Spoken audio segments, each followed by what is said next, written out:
आने वाले 3, 4, 5, 6 महीनों के अंदर इकोनॉमी किधर स्टैंड करेगी? फिर वो गेम चेंजर सीपैक की बात किधर जाएगी? नाज़रीन, सीपैक के खिलाफ साजिशों का सिलसिला शुरू हो गया है कि आईएमएफ ने कहा है कि सीपैक पे कोई खर्चा नहीं होगा।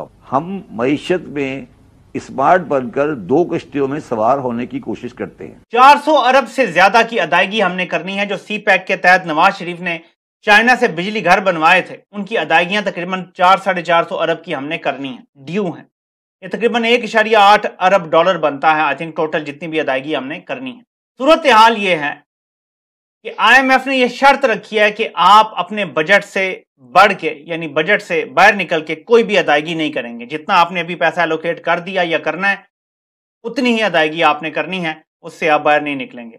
सीपैक को हम पार्टली पैक करेंगे तो मैं पाकिस्तान में अगले 5 साल बेहतर देख रहा हूं। और उसमें एक चीज जो आप शायद आपको अच्छी लगे या नहीं लगे, वो ये है कि हमें उस चीज के करने की कीमत ये होगी कि हमें अपने ताल्लुकात इंडिया से बेहतर। বন্ধুরা, আজ থেকে 2 দিন আগে আমি আপনাদের ভিডিও বানিয়ে জানিয়েছিলাম আইএমএফ পাকিস্তানকে কিভাবে অপমান করেছে।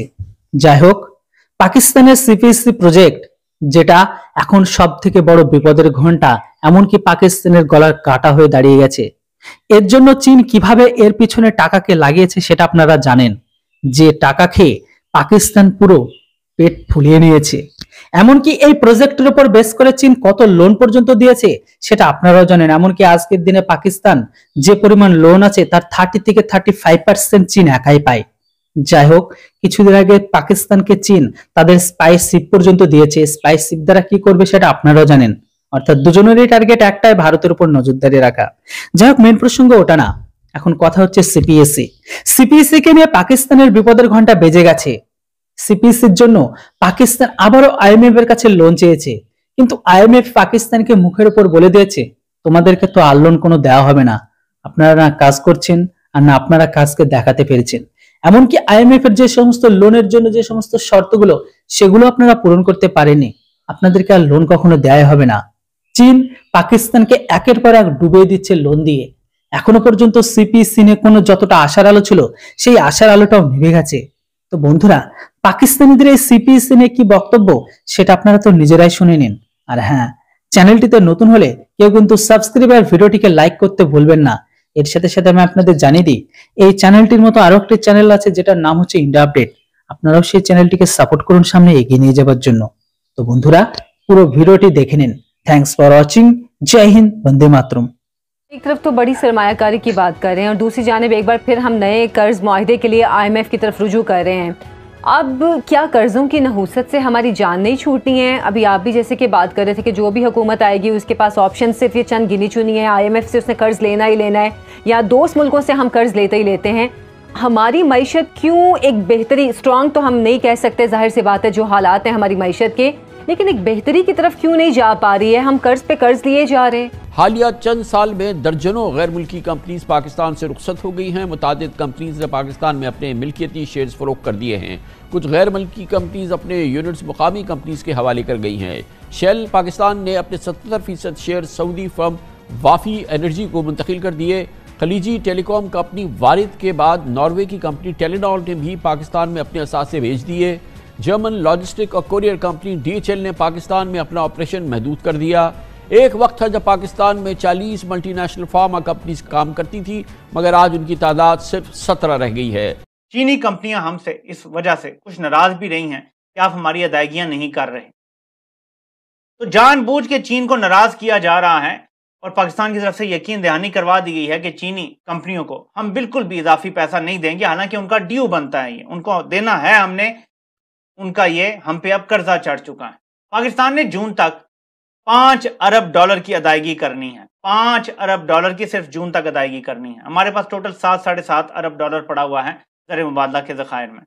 जाहिर है कि आईएमएफ का प्रोग्राम चल रहा है, एक शॉर्ट टर्म फिर एक लॉन्ग टर्म प्रोग्राम निगोशिएट होगा, तो पैसों का अरेंजमेंट तो शायद हो जाएगा, लेकिन उसके बाद अगले साल जो हमने 20-25 अरब डॉलर देना है, फिर उससे अगले साल फिर देना है, तो क्या हम इतनी पैदावार कर रहे हैं, इतनी एक्सपोर्ट्स कर रहे हैं, इतने डॉलर कमा रहे हैं कि हम ये सब कर सकें?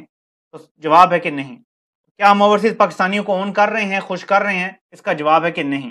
पैसा कहाँ से आएगा? ना कारोबार के लिए साजगार माहौल है, ना ओवरसीज पाकिस्तानियों आपसे खुश हैं कि वही पैसा भेजें और लेकर आएँ। दो ही है ना जराए, या आप इन्वेस्टमेंट करवाएंगे बाहर से या आप एक्सपोर्ट करेंगे।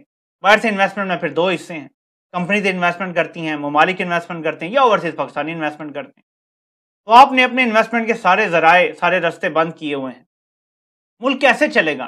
क्या पीआईए बेच देंगे? चलें, पीआईए बेच दिया, कुछ आपका फाइनेंशियल गैप थोड़ा सा पूरा हो जाएगा। स्टील मिल बेच दी, चलें, उससे भी हो सकता है थोड़ा आपको मिल जाए।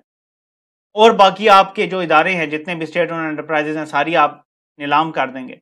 लेकिन मेरा ये सवाल है कि जब सब कुछ नीलाम हो जाएगा, क्या वो सिस्टम बन चुका होगा जिसमें कानून होगा, इंसाफ होगा, आइन होगा, लोगों को तहफ़्फ़ुज़ होगा ताकि वो इन्वेस्टमेंट करें, कारोबार करें? क्या ऐसी फिजा बन जाएगी? तो इसका जवाब नफी में है। डॉक्टर जयशंकर और जो दूसरे और हमारे और उन लोगों का सबसे बड़ा डिफरेंस यही है, उन्हें लेगेसी का शौक है, उन्हें अपनी कौम को आगे लेके जाने का शौक है।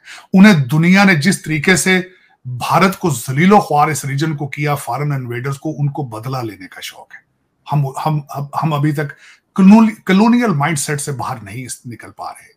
हमें आज भी लंदर से ऑपरेट किया जा रहा है। यही सबसे बड़ा डिफरेंस है। जब हम ये चीजें, लेगेसी का शौक होगा, हम कपड़ों के शौक से निकलेंगे, गाड़ियों के शौक से निकलेंगे, तो फिर दुनिया देखेंगे। वो दुनिया देख चुके हैं, देख रहे हैं। जब वो भी नहीं होगा, आप सब बेच चुके होंगे, तो फिर फॉल बैक किधर करेंगे? आप मुझे बताएं। मुझे ऐसे लगता है कि इनकी पॉलिसी ये है कि अभी सब कुछ बेच के गुजारा चलाते हैं, 2-4 सालों बाद रेकॉर्ड से सोना निकलना शुरू हो जाएगा, तांबा निकलना शुरू हो जाएगा, तो फिर वो हमारे लिए बन जाएगा। यानी पाकिस्तान को हमने ऐसे ही चलाना है, इधर उधर से कुछ पैसा आता रहे, हम निज़ाम ठीक नहीं होने देंगे, हम आइन पे नहीं चलेंगे, हम कानून पे नहीं चलेंगे, इंसाफ पे नहीं चलेंगे।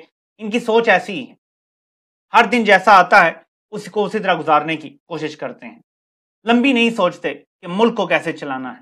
क्या आपको पता है, कम अज़ कम मेरी मालूमात में अगर आप इजाफा कर सकें, कि अमरीकी सफ़ीर ने ज़रूर मुबारक दी है शहबाज शरीफ को हुकूमत बनाने की, लेकिन अभी तक जो बाइडन ने मुबारक नहीं दी।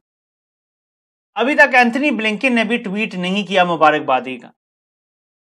कुछ तो खिचड़ी पक रही है ना, जिसकी इन्हें तकलीफ है। अमेरिका पे कुछ तो दबाव पड़ा है ना, ये जो सारा रजीम चेंज ऑपरेशन उन्होंने किया है, ये जो ओवरसीज पाकिस्तानी एहतजाज कर रहे हैं, इसका कुछ ना कुछ दबाव जरूर पड़ा है।